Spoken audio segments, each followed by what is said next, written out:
लेकिन बलराज राणा हथियारों का धंधा करने के लिए कभी तैयार नहीं होगा। ये तुम कैसे बात करता है विठल राव? मैं तो ये समझता था कि बलराज राणा एक मोहरा है जिसका रिमोट कंट्रोल तुम्हारे हाथ में है, लेकिन तुम्हारी बातों से ऐसा लगता है कि तुम्हारे गैंग के सारे फैसले बलराज राणा करता है। आप बिल्कुल सही कह रहे हैं पेबलो साहिब। आज जब बात निकल ही गई है कि नटवर बनारसी भी चुप नहीं रहेगा।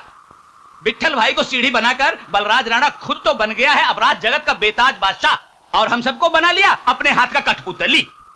तो इसका मतलब उसके सामने तुम्हारा पोजीशन कुछ भी नहीं।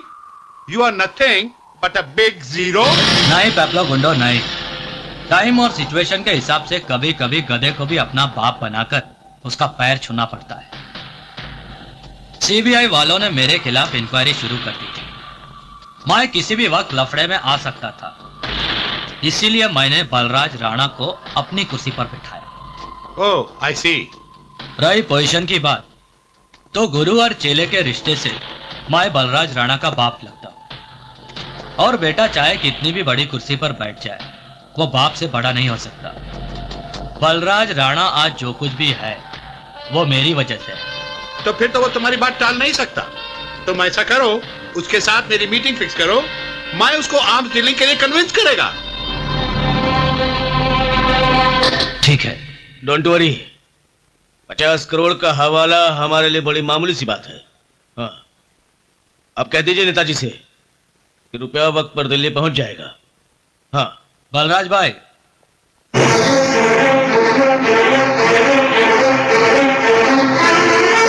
बलराज भाई, ये है मिस्टर पेब्लो गोंडो।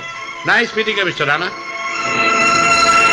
बलराज भाई, मिस्टर गोंडो का नाम तुमने तो सुना ही होगा।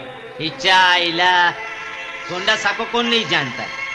इंटरनेशनल मार्केट में हथियारों का सबसे बड़ा डीलर है ये। Thank you. हम आपके लिए एक बहुत बड़ा ऑफर लाया मिस्टर राणा। आप तो जानता ही है कि हथियारों का होल वर्ल्ड में डिमांड बहुत बढ़ गया है।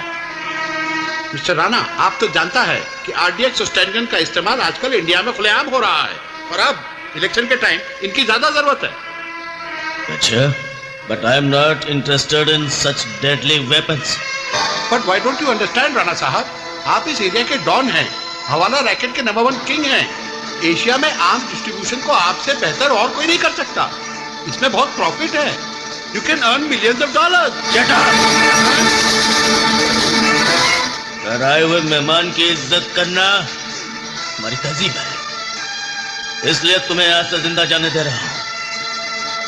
बेटा गेट आउट फ्रॉम हियर। इसमें नाराज होने की क्या बात है मिस्टर राणा? अगर आपको आर्म्स डीलिंग नहीं करना है तो मैं किसी और को ऑफर कर दूंगा।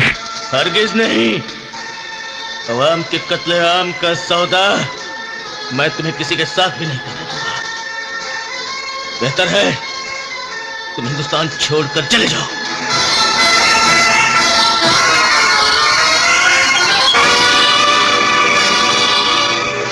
बलराज भाई, इस कंपनी में अपनी कोई औकात है कि नहीं? तुमने बोला हफ्ता वसूली बंद करने को, अपन ने वसूली बंद कर दिया। तुमने बोला ड्रग्स का धंधा बंद करने को, अपन ने धंधा बंद कर दिया। पर ये सब कब तक चलेगा? ए विठल राव, मेरे को लगता है तेरा खोपड़ी सटक गया है। पिचाईला, वो तो बलराज भाई ने अच्छा किया जो पेप्लो गोंडा का ऑफर ठुकरा दिया। ए अन्या, तू चुप कर।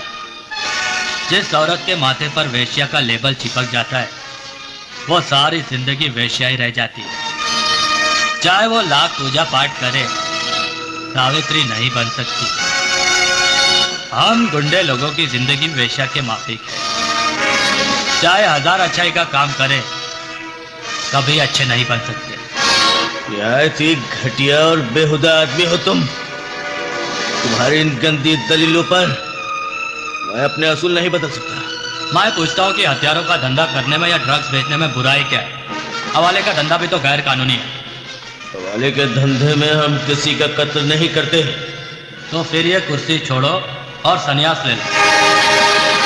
तुम ये भूल गए हो कि तुम्हें ये कुर्सी पर मैंने ही बिठाया है। उंगली पकड़कर क्राइम वर्ल्ड का ABCD तुम्हें इसलिए नहीं सिखाया कि तुम मेरे ही बाप बनकर मेरे को ऑर्डर करेगा। तुम्हारी औकात क्या है? अगर मैं तुम्हारी पीठ पर हाथ नहीं लगाता तो आज तुम जेल की काल कोठरी में सड़ता रहता।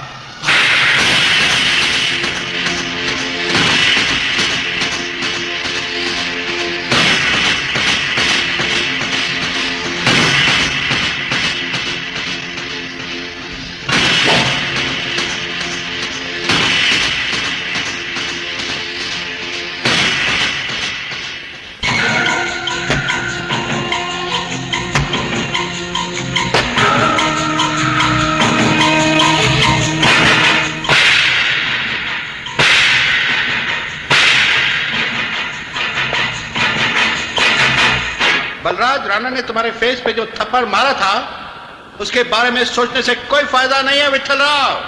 तुम ये सोचो कि उसको खल्लास कैसे करेगा और फिर उसके बाद हमारे साथ आर्म्स डीलिंग का बिजनेस करके मल्टी मिलियनियर बनने का सोचो। सोचो मैन, सोचो। गोंडो साहब इज राइट, लेकिन बलराज राणा का रोल खत्म करना इतना आसान काम नहीं है। उसका रोल फिनिश करने के लिए तुम्हें शंकर कलाल से हाथ मिलाना होगा। ए डांडेकर, लगता है तेरा दिमाग खराब हो गया।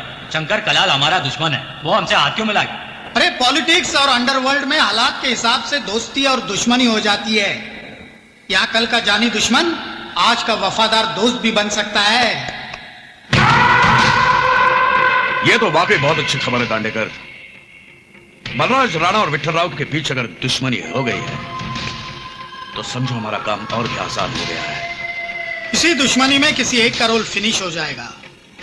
विठल राव के एहसान के बदले में बलराज राणा ने उसे तमाचा मारा है।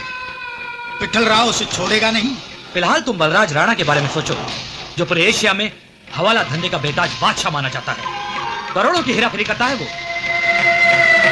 हाँ, तुम्हें अपना नाम ऊपर लाने के लिए उसके नाम और काम दोनों को तबाह करना होगा।